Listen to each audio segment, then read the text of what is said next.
Surprise! We are back again so soon on a very, very special day. It is officially October 1st, marking the first day of one of my very favorite months.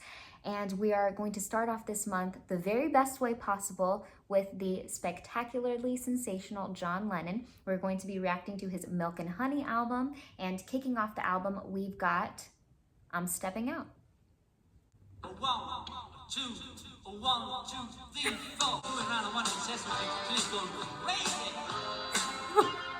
I love a great little narration leading us not only into the song, but into the whole album.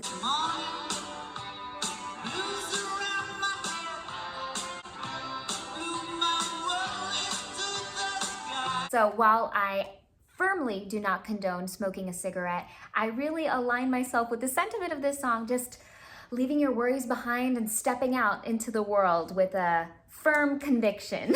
I really enjoy this twinkling sensation that's coming through. I think that what's initiating that feeling is the broken chords. They're not necessarily played all the notes together. There's this distant reverb that's pretty mystifying and beautiful.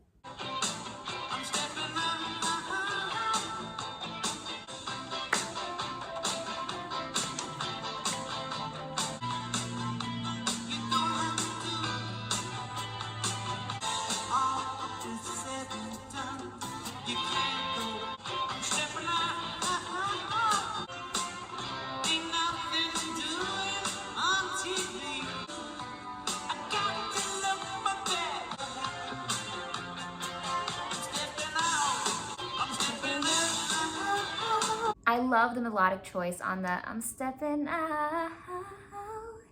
I need to see what that's all about. Let's figure the notes out.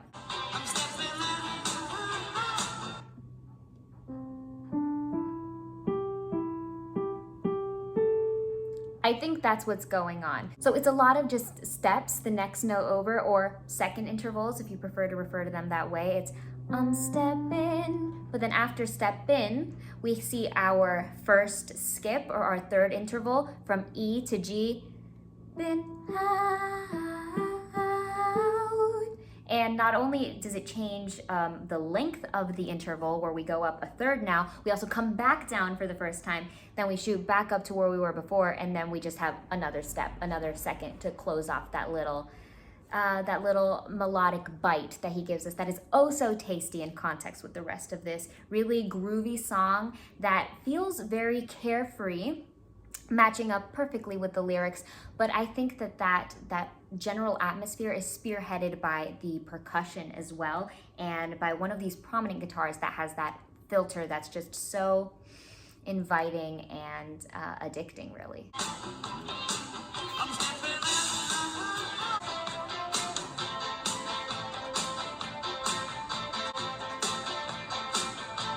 I don't know if anyone else is picking up on this, but this is reminding me of one of my favorite songs of all time by Jackson Browne, Somebody's Baby. Must be somebody's baby. Perhaps there's a similarity in the chord changes. I don't know what it is, because this does have a very classical, generic chord progression that I really gravitate towards, and maybe there's some similarities appearing through there, but it gives me that really beautiful, nostalgic hit that I so desire and crave.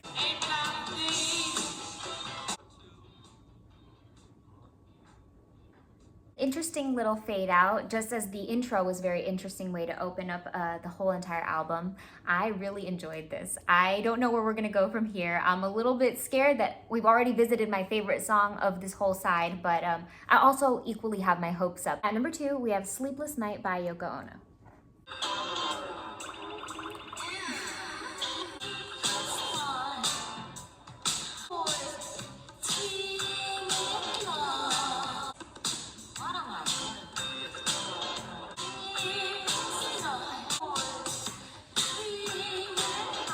It certainly couldn't be a Yoko Ono track if there wasn't this heavy emphasis on experimentation, on feeling totally enveloped by sound being flung at you from different areas.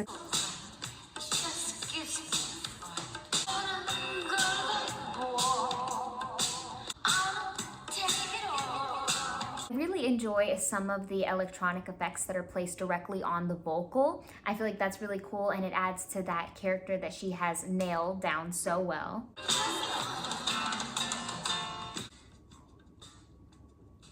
What I find so interesting is how this song can simultaneously be so outrageously chaotic and wildly experimental with so many things going on. However, if you look at one aspect, the chords, one of my favorite parts to dissect of a song, it is so repetitive and simple. She's bringing the contradiction to life of having this pandemonium happening at the same time as some element of monotony. Number 3, we're handing the reins back over to John Lennon with I Don't Want to Face It. And in my experience, the things that we don't want to face are the things that we must face the most. I think.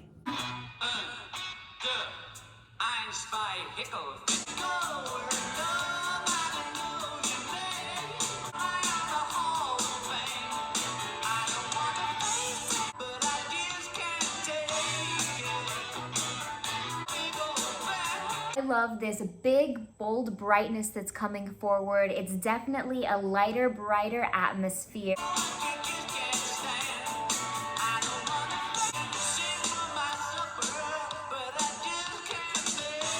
I love that little moment that we have that chord that sort of sours the mood, and then when it lets off, it catapults us forward again.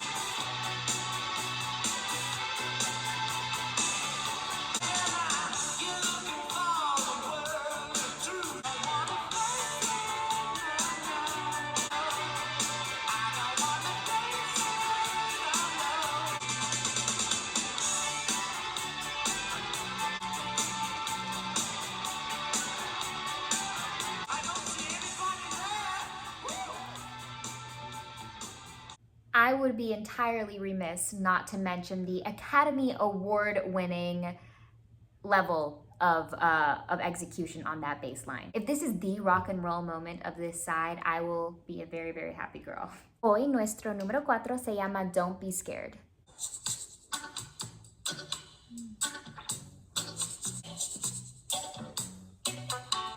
We're set back to this laxed, carefree, I want to say tropical ambiance, courtesy of the percussion, of course, with some rhythmic play.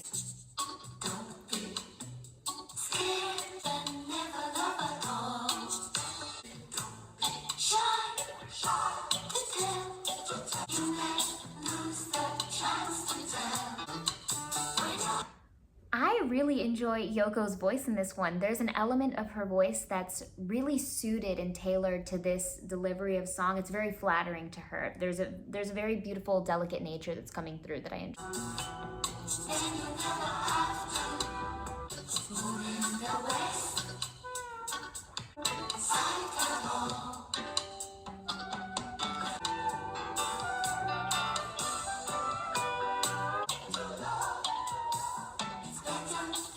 Even though this one seemed very, very simple and small, I feel like there were so many factors that revolved around each other that created this typhoon of a song. It was really, really beautiful and soothing all at the same time.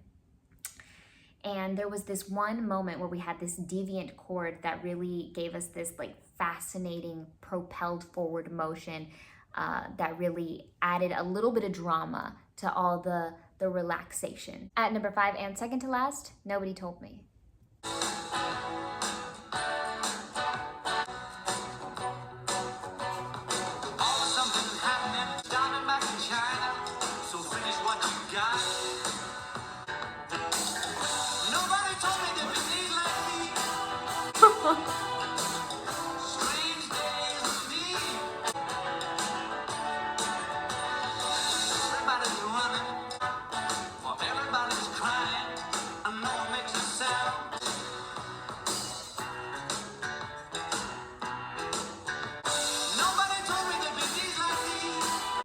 This chorus is just so explosive and so demanding of all attention and all praise. It is my favorite part of this song, but I can't take anything away from this this sincere kind of spoken delivery in the verses, which I think is what makes the chorus so grand and so applause worthy because of this stark contrast that's provided. And every ounce of this song is so intriguing. Through the chord progression, we receive pivotal moments of tension and suspension that lead to gratifying release. Nobody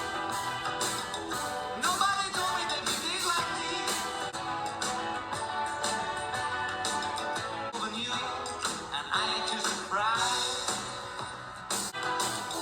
Nobody told me that you did like this.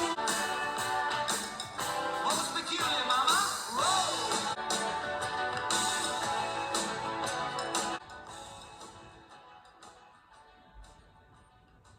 I truly and fully appreciate the broad array and arrangement of technicolored chords that were given to us. We had some tricky chords and some different chords. We had some sus chords. We had some really cool, interesting chords that just allowed the song to take flight and lift off. The chord progressions at the tail ends of the verses were so pivotal, not only to really highlight the stark contrasts between the verses and the choruses, but also bridging that gap, merging the song and fusing it into one to provide that that electrifying, explosive relief that we get at the very front of the chorus. Ending our exploration through side one of Milk and Honey, we have Oh Sanity.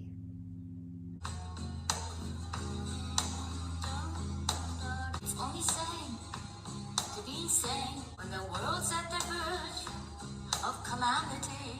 Oh, sanity, what am I to do? Standing behind me like the devil in hell. Cut it out. Sonically, more on the underwhelming side. However, and I mean this unironically, I feel like there were some points made. There was elements of profound thought, provoking thought at least. So far, this side was a bit all over the place, but in a beautiful way, you know, a kaleidoscope of a wide range of emotions. We saw some rock and roll elements come through, which is really nice. I think that one of the songs that has stayed with me the most is the very opening track. I thought that was a brilliant way to open this album. Deep Gratitude is certainly in order. A full, big, warm, loving thank you to our incredibly sensational Super Thanks heroes. Thank you so very dearly to Marissa Martinez, Kevin Corkill, Rob K, Ed Myers, and AP. You guys are the reason that we can even be doing these videos. I'm going to be really doubling down, sitting in, locking in, and working overtime, double time for you guys. Not double time, it's gonna be exponentially more than double time just for you guys, and you guys are the reasons that we can all enjoy this amazing music and experience it together. So really, you don't know how grateful and appreciative I am for you. You are the true rock stars, right? Like there's the Beatles, and then there's you guys. So that's only the truth. AP, Marissa, Ed, Rob, and Kevin, you shine like lights that were sent straight from heaven. And I'm grateful that I can see the path in front of me due to your radiancy. And I hope that I can shine for you. The world would be beautiful too, and it's all because of you. It's all because of you. We're going to be bringing back the whole idea of the spotlighted ultimate Super Thanks superhero. So today we have a double feature. This one is aimed at AP and Marissa Martinez. You are our first day of October Super Thanks superheroes. Thank you so very much. Thank you ultimately from the bottom of my heart. This one is aimed right at you. AP, can I tell you what that stands for to me? Amazingly precious, astonishingly polite, and astoundingly